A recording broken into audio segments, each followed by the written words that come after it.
Hey guys, welcome to the video. I'm Ashley. And I'm Cameron. And we're Saved by Grace Recovery. We're so excited to announce that we've started a new series to give addicts a platform to tell their stories. Our goal is going to be to reach as many people as we can. I think that it's very important in recovery that what you learn, you reach back out and teach to the next person. The only thing we got is our experiences. And if we can reach people and really tell our stories and help somebody, I think that this series is going to be amazing. Hey guys, we're here with Brandon and Travis. They're currently residents at Bright Bridge Ministries here in Pensacola, Florida. I just want to thank you guys for taking some time out of your day, and inviting us to where you work to do an interview, man. Yeah, Being vulnerable with us. Thanks, guys. That's Brandon. I'm Travis. Yeah, I'm sorry. That's all good. So we have a few questions, but before we get started in asking those, we just want to let you guys have free range to tell a little bit about yourselves. You want to go first? Yeah, 39. I work here at Lost Pizza. We got the best pizza, in my opinion, anyways. I go to a program called Bright Bridge Ministries. Been there for about a week and a half now. It's like my third time there. Tell us what Bright Bridge Ministries is. Yeah, it's basically a men's program people that want to change their lives, be sober, and get closer to God. It's a great place. I'll do anything for you, help you get on your feet as long as you're trying and you stay clean and sober. That's about it. I'm Travis. I'm 52. I got there about a year and a half ago, a year and 2 months ago, after rehab and the mental ward and stuff like that. But I'm in phase 3, so I'm in out of the bridge, and I'm in a sober living house, I guess we call it, with 6 other guys instead of being with 40 other guys. Oh, wow. Yeah. So with Bright Bridge, there's 3 levels. Level 1, you come in and you're in an open room with 12 other people, I think, something like that. Yeah.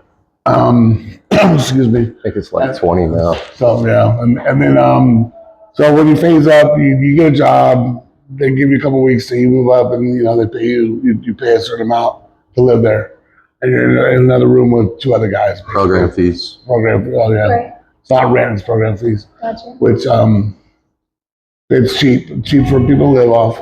I basically been blessed. Found out I guess I do have a higher power. I never did that really, So I got a good job, making pretty good money. So I've been able to save money, buy a vehicle, help my kids out when they need help and all that stuff. So Bright Bridge really helps out a lot of people. I recommend it. I recommend it to Great. I need it. It's really need it. I mean, a stepping stone to level up, basically. That's what I used it for. A lot of people don't, unfortunately, but hopefully there'll be more people coming through that will.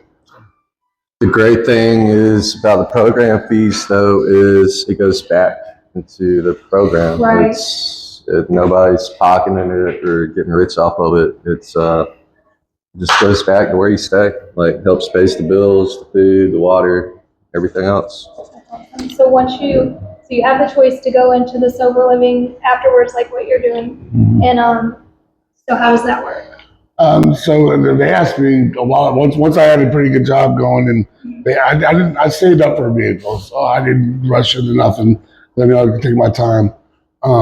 But you really want a vehicle there so you can get back and forth to work. Because at Bright Bridge, they offer rides. I mean, you have to pay for them back and forth to work, or they're cheap, and they got people that drive for them. So they asked me to go there a few months ago. I just wasn't ready. Right. So it's just something you want somebody to hold accountability. Give accountability, and that basically me being there, I need accountability right now because apparently couldn't figure it out on my own. So It's not only you, buddy. and the guys that were over there. So I was in rehab with 2 of them, and another one I work with. So it's comfortable now where I'm at. So it's very cool. Congratulations. You basically get all your freedom back over there. It was hard. In fact, I messed up over there. Too much freedom. Too much freedom. Yeah. Basically, you have your life back, man. Right. Come and go as you want. Just let the house man know what's going on, and What kind of safety nets do they have set in place for somebody whenever they give you that freedom? Do they have a safety net for you in any way, like accountability, like classes on Wednesday? Oh, yeah, You know, well, anything like that? You're supposed to go to 3 classes still, right? Yeah, Okay. so they still do that. AA, NA, just your classes is a must. And just, I want to say the biggest safety net, just everybody there. Like, Really? seriously, like, everybody Like a is family? just, yeah. That's what I was man, gonna say. seriously. You probably get really close to everybody. It's a That's pretty all. big family out there. There's a lot of people that hold you accountable for real, for real. Yeah. You know, and there's people out there that they don't care. You know, I mean, they're there to get clean for a little while and go out and do what they want to do. You know, and they pretty much weed themselves out. So you know who those people are. Right. But since I've been there in April last year, can't tell me how many people I've seen come and go, but I've come close to probably about 10 guys, 10 people. So, you know, it's been pretty cool. But they're in my phone. If you're in my, you know, as friends, friends. Otherwise, I don't put you on my phone, Right. you know, and I have to ask who you are every time you text me or call me, you know. Hey, man, it's important to have just somebody to talk to, man. Oh, absolutely. It really is. Makes And I That you mean, can relate to, right, too. You know? right.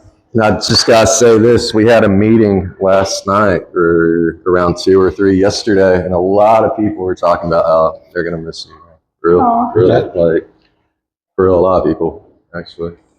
And I am too, of course, and I'm sorry. No, you're I'm an older guy, so, you know. Like a leader. Well, they come to me to conferences and stuff like that, so. And you have a lot of clean time too. So Right. that's It can be awesome. done, you know. Absolutely. It really can.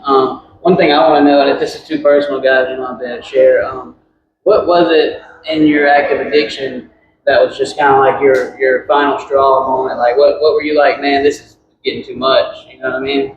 What opened your eyes? I looked myself in the mirror a couple weeks ago, and I just didn't like what I seen, man. I was skin and bones. I put on a little bit of weight since I've been back. I just didn't like where I was going, like, for real. I knew it was either going to be the death of me or jail, Right. like prison, for real. Like, I almost died. I went to the hospital right day before New Year's. I had internal bleeding.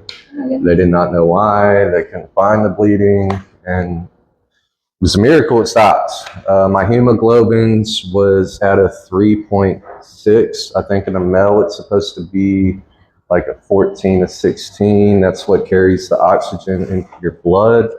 Wow. They didn't even know how I was walking, and that was a wake up call for me. And then, like, a couple weeks ago, whenever I just seen myself, I was like, look, man, what if I die tomorrow? Like, seriously, like, this ain't, it just wasn't working.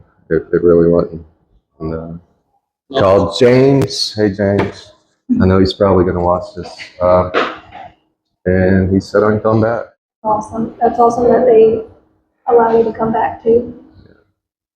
Yeah, it's great people. Because sometimes it takes more than one time. Yeah. You know, Yeah. sometimes it doesn't register even the first 10 times, you know. Yeah, I was. I'm a firm believer that if you don't put God at the center and really get into your word and really start understanding, you got to gain understanding from it because it's all in there, man. Yeah. Why we're going through what we go through in addiction is all in the Bible. It's not exactly, you know, oh, you use this drug, this is going to happen, but it's the wages of sin is death. You continue down this path. I mean, you know what you're going to get if you just read the Bible. So I didn't even really know that until I was clean probably 3 or 4 years and relapsed. Pretty extended time, you know, and just recently I've decided to put God at the front of it, and it's like revelation after revelation, you know, and it's I think that's got to be the most important. I think that's what needs to be spread around while recovery and the classes and everything are helpful, and they definitely are a good start. I don't think that it's ever supposed to be enough. I don't think it can be enough. I think that you need a higher power, you need God. Definitely. First time I did meth, I was 28.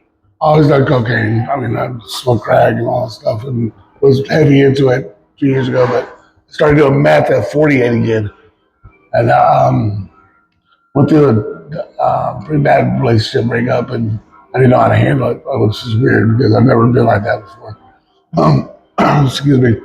And I was homicidal, suicidal. So, and I have 2 kids. I get a drink real quick. I figured I had to take care of them. You know, they're older, of course, but I wasn't gonna let them see me kill myself. You know, basically.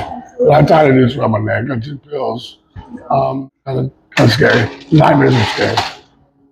I was the demon in them, so I wasn't like that in real life. You know. Yeah. So I may joke around and talk a lot of shit, but you know, I for real care and have empathy for people, including myself. You know. So.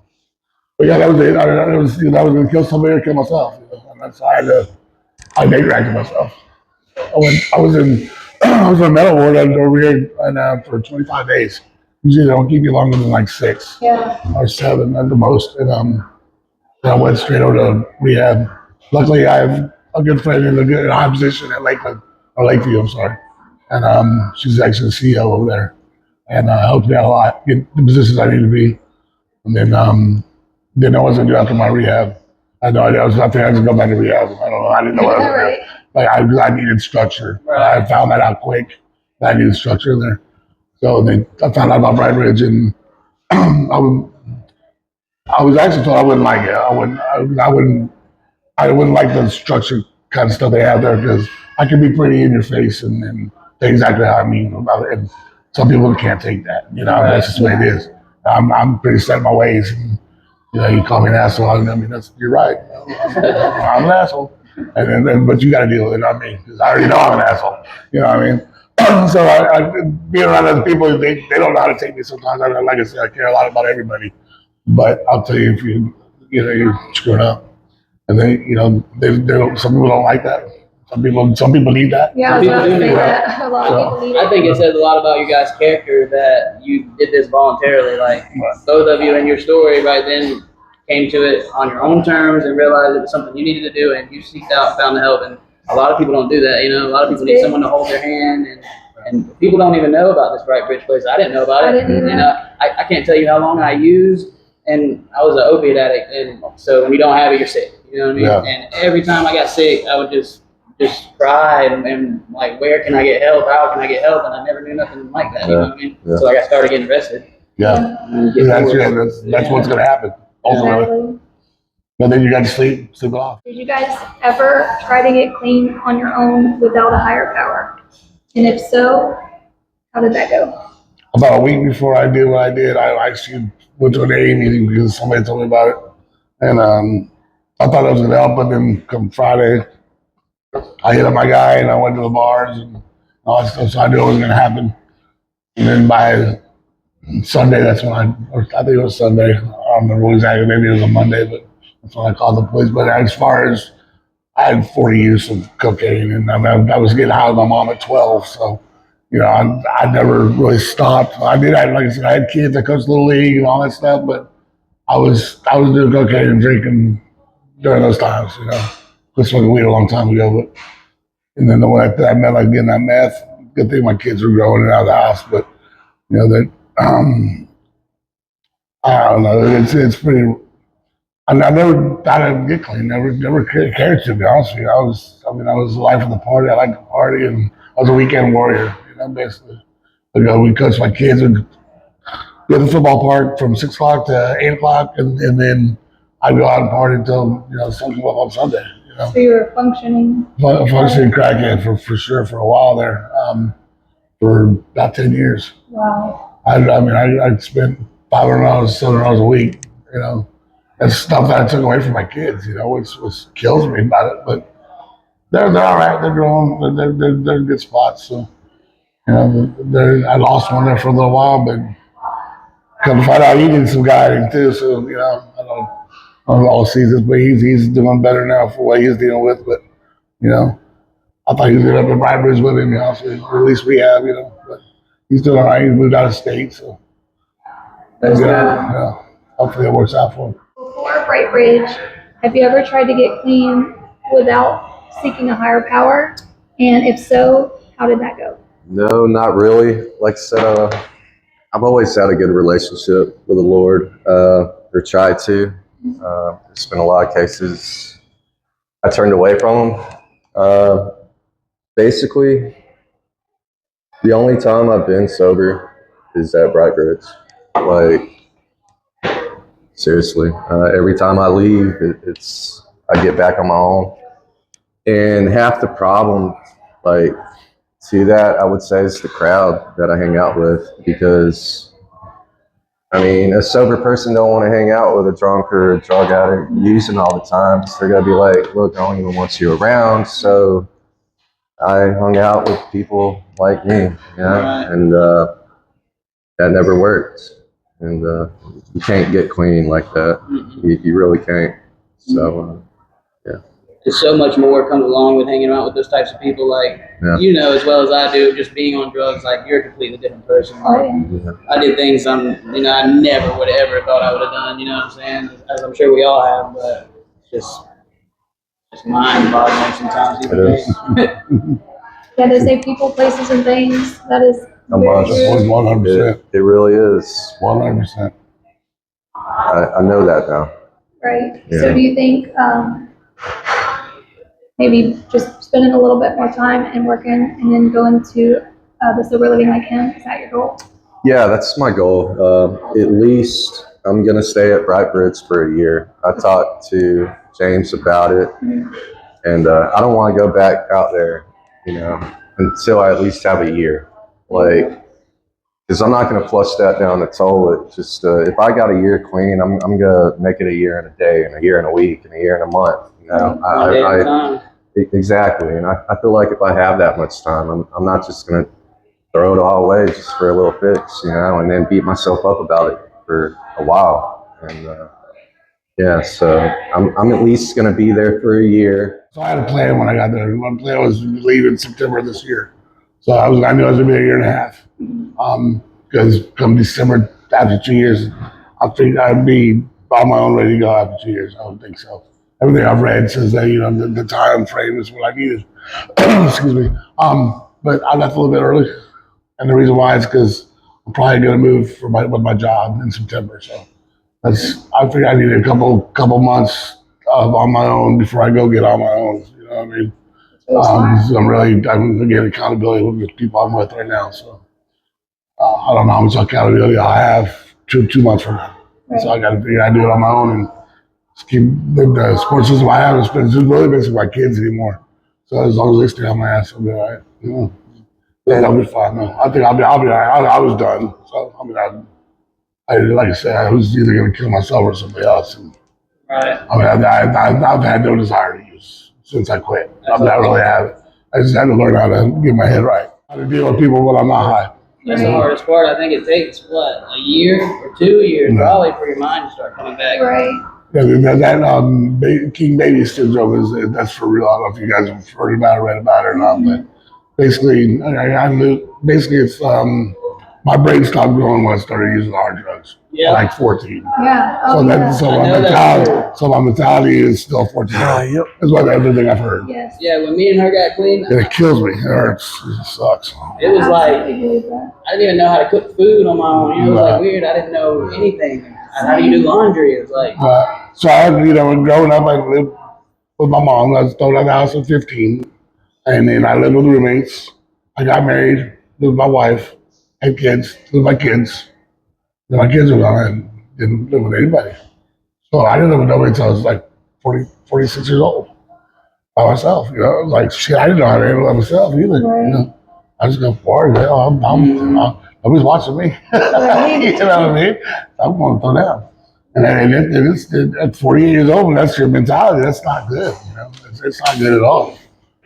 So hopefully, people whose lives whatever we can touch, anybody now, it's like we stop it young enough, because it's not fun having a conversation with a 15-year-old. He's smarter than you are, and that's legit. Yeah. That's legit.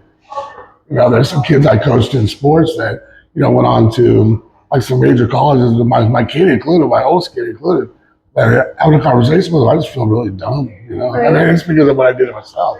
it makes you feel any better, man. I had a full scholarship at Florida State, and I ended up just like, it doesn't discriminate. You can Oh yeah. get caught by addiction at any Oh, time. I think it has a lot to do with your family, your lineage. I really feel like it's like a generational curse, man.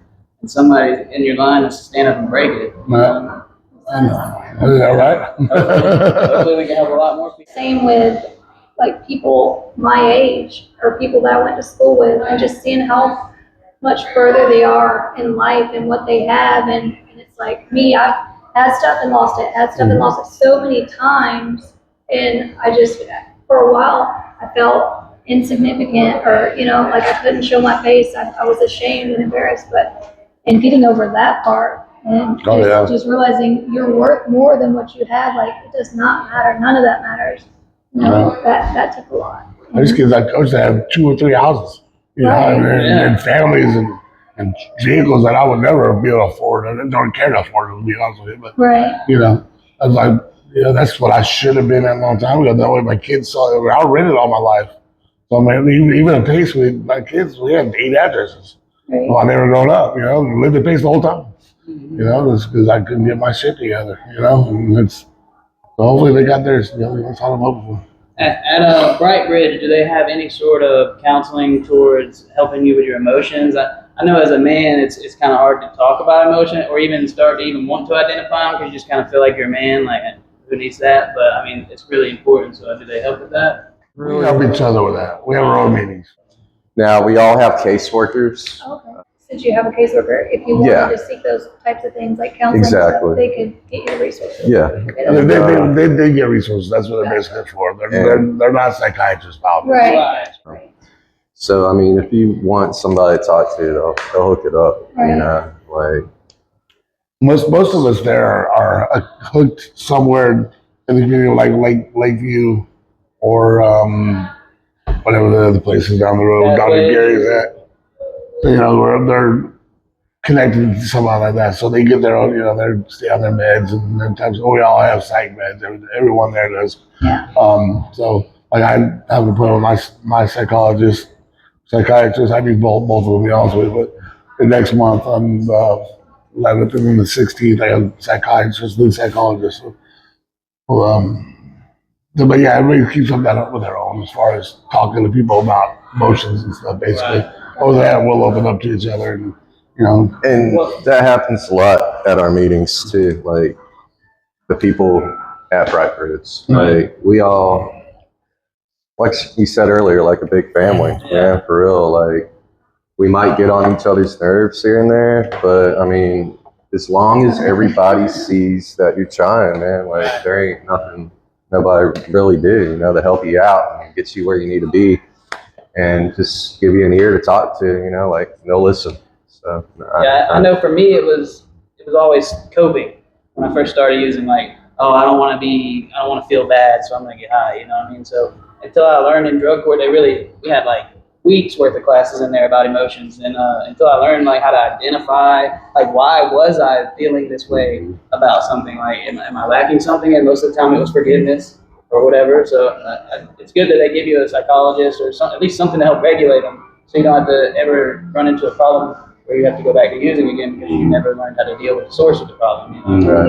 Yeah. One day at a time. So It's a battle every day. Do they sponsor you guys in there, like in-house, or do you find sponsors elsewhere? Or you find your own sponsors. yeah, okay. we have a lot of outsiders come and do meetings there too. I found a sponsor there once, but my sponsor, he works for Bright Bridge. He's in the kitchen and everything. A great man. Family. He's like a dad to me. He's Stanley. But yeah, you just basically got to find your own. Yeah, that's important. I mean, Yeah, that's how it was at the rehab. you want to be comfortable with who you got. I mean, you don't want nobody forced upon you that you don't want to feel like you can talk to. Do they require y'all to do NA or anything? Or is that We have 3 meetings to go to. okay? So what I was explaining, what they told me when I came in is, since my drug of choice was a narcotic, I go to at least one NA meeting a week. So I basically was going to NCA meetings like every day. Yeah, you Every should see night. it like that. And so then I stopped doing that because I was riding a bicycle, a motorcycle, a motorbike, and then a moped, and it's illegal. And then I got my license back and stuff, and then drive. So I just everything in the house now, but I'm ready to get back out to those meetings. But yeah, so you go to those and you find your sponsor there. We used to have CA meetings there, but they stopped. I don't know if you know IRAs. I know him. So he used to come in there, do those meetings. but now we just go off campus and do those. We do an NA meeting. It's not really an NA meeting. I mean, we don't go by the bylaws and all that stuff. Like that's what they're called. Something like that. That's about it. Then the other meetings are motivational speakers. We have finance classes, sharing prayer classes, that type of stuff. There's the anonymity group, AA. That's an outside group that comes in. Oh yeah, I've never. I know you were telling me earlier before we got on the camera about culinary classes, Yeah. career Yeah. options. Like that's Yeah. amazing. They like once every 4 months they do like a culinary arts class. You get Safe Serve certified. Some bigwig chef, pretty cool chef, man. He knows what he's doing. Works at a lot of awesome places. Guys own barbecue sauce in the grocery store. Yeah. The last day you make your own entree, and you got all these high-end restaurants all over Pensacola come in, try it out, talk to you, hook you up with a job. It's a great thing. That's It great. really is. It really It is. sounds like it's really a good place for someone who doesn't have a support group. You know, like if you don't have a family, a lot of people have bad family lives and things happen, people pass away. And it sounds like this is a really good thing for our community, man. It is. It helped, like I said, it helped me a lot. It's like dorm living. I mean, it's like all reality. We cut up and stuff, but mostly everybody's trying to get focused, And again, like getting that accountability. Like I'll call people out. I mean, I shouldn't, but it's not my business really. But if you sit on the couch all day, I say, "Why you sit on the couch? Get a chance to get a job." And this is the way I am. But I just I'm in your face. Sometimes I do that because I know it can be done. Right. Some people just collect food stamps, eat all day, and then hide behind the fence is basically what they're doing. Right. Because maybe they're afraid to go out there. I mean, maybe I shouldn't say stuff, but it opens them up anyway if they want to talk about something. Because we are basically behind the fence in the building there. We're safe. Yeah, then you never learned how to take the proper steps to. Right. Then you're just sober. You're not in recovery. Yeah. Exactly. I feel, anyways. Yeah, no, you're right. Right. And if you don't leave and just walk to Dollar General every day, then you're not using the program what it's for, basically. You know what I mean? And there's somebody else out there that needs that bed. Most of the time, everybody's like, yeah, sobriety, this, trying to clean up their lives, but I wouldn't say half the time, but you'll see, like he said earlier, we see so many new faces every day. It's quite a big turnover over there, for real. And you basically see who's in it to win it and just sticking around just to get a free bed and a free roof and food on the plate every day. Right. It's also said that you do community outreach there. You want to speak a little bit about feeding the homeless and things like that? Oh yeah, Stanley, he's in charge of the kitchen up there. That's my sponsor. He's been working there for a while. He's been cleaning for almost 8 years now. Just every Monday through Friday, Monday to Friday, and Saturday they don't feed. Sunday they do. Do you take volunteers? Is that Oh yeah. We got plenty of people that volunteer. We got a lot of volunteers. It's awesome. What time would one of our viewers need to be there if they want to volunteer? I about 9:45 every day. Yeah, I'd say 9:45 because that's whenever they start 10, 12. feeding. But if they wanted to talk to Stanley about it, I'd say be up there around 9 because that's about the time he's there. And we have a lot of volunteers. So they let you volunteer as a resident there too. So what they do, you get so many hours, they give you a bicycle. I think it's 20 now. 20 hours, they give you a bike. So, because the community, a lot of people in the community donate bikes there to that place. So that way they get around town, do whatever they got to do. A lot of bike riding going on over here. And then another thing, even when you get a job, they hook you up with a ride. Like, okay, so you need to go to work. Well, we'll take you. We're just going to charge you $5. That's way better than Uber. Yeah. $5 there, $5 back. You can't beat that, really. You just let the drivers know in advance, and they'll schedule you in and take you where you need to go. So, Sounds like a really amazing program. it is. Yeah, it's definitely a blessing. I'm glad that we're hearing about this. A close friend of mine did pass away from overdose about a year ago, and his brother started an initiative here in Pensacola because of that called Offensive. I don't know if you've heard of it. Sounds familiar. But they go around and basically pull people off the street, put them in detox, get them, hand out Narcan around the community and stuff like that. And this is just another one that he can know about. Yeah. He did find something about it. Like at any time you can call a paramedic, not like a paramedic, but like this group of a van will come help overdosing addicts anytime. I heard about that recently Come too. and give you Suboxone is what it was. I heard about that recently as well too. Yeah. Oh. Never heard of anything. I ain't heard that either. Yeah, they said they'll come administer Suboxone to you and then come back daily and keep administering it until they can get you a prescription. Really? Wow. I've never heard of it. Yeah, that's I didn't either. I mean, how do you even advertise something like that? Yeah, right. The only people you would want to tell, they wouldn't hear it. That's right. Yeah. Suboxone, no, I'd rather If you get that, you get something else. have. Yeah. The stigma around it when you're an addict, but it is helpful whenever you can change your mindset on it. Definitely. Kratom's what helped me. I wouldn't take Suboxone. Like, just a whole bunch of Kratom. And it helped a lot, man, back in the day. So I ain't touched that stuff in a while either. So. Speaking of which, that like Kratom and Zolzol, I don't know nothing about that type of stuff normally, but I've heard about it. But it's illegal where we're at. Your drugs basically gotta be non-narcotic. When you come in, you got the leeway. Yeah, I smoke some weed. Yeah, it's coke. Then they won't piss test you, but they'll piss test you when it's time. Right. Your breathalyzer every time you walk in the door. Urine samples. If they think you're on something, they're gonna give you a urine sample, which is crazy because they catch a lot of people that way. And it's a lot of times Kratom. Really? Yeah, because they test for. Now they got the mouth swabs for that too. So, But people that are like, if you go out you get a weekend pass or a night pass, whatever, and you go out, you come back, you give a urine sample. If you work out of town, you get a urine sample. So again, more of that accountability stuff, and you're talking about, you're talking about Kratom helps people, but then they won't let you have that there. Yeah. Well, that could be detrimental for somebody else's recovery to be Yeah, around. exactly.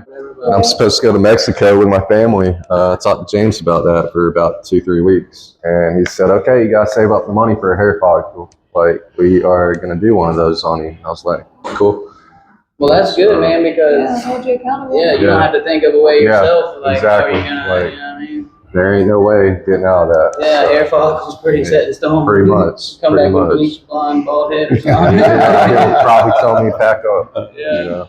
Well, thank you guys so much. My pleasure. No problem. If you could have pulled yourself aside whenever you were in active addiction, what would you have said to yourself? Or, you know what I mean? Like, what would you say to somebody who's in active addiction right now that needs help? Push them into getting help, you know what I mean? It's not worth it, man. I mean, just try it out. You tried everything else, Look at where you're at now, and it truly gets better. Like, if you don't like it, then you can always go back, Just try it out. You never know until you try it.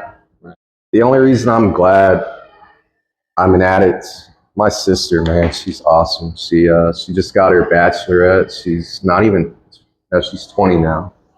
She's got her 4-year degree. She's fixing to go to Texas, be a lawyer.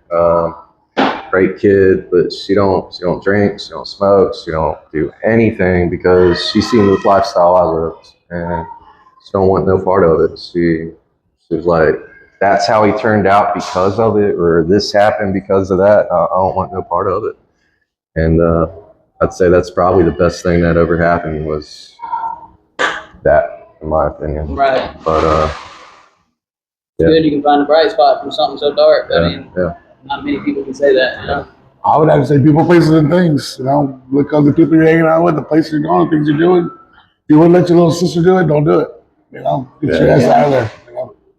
Try to find out who you can be with, you can trust, and if you can't find those people, then go find somebody that you can trust because they're out there. You may not know them, but people are out there for sure. Probably in the church. Probably in the church. They're probably in the church. And that's another reason we really wanted to start doing this. Just in case somebody's scrolling and they happen upon these videos and they hear something that one of you may have said that just changes their life. You never know. Never know. So thank you guys again. Thank you. No problem. Yeah. Congratulations, Thank y'all brother. for doing Keep it this, up. man. Congrats to you guys, too. That's awesome. Thank you. Okay. Yeah,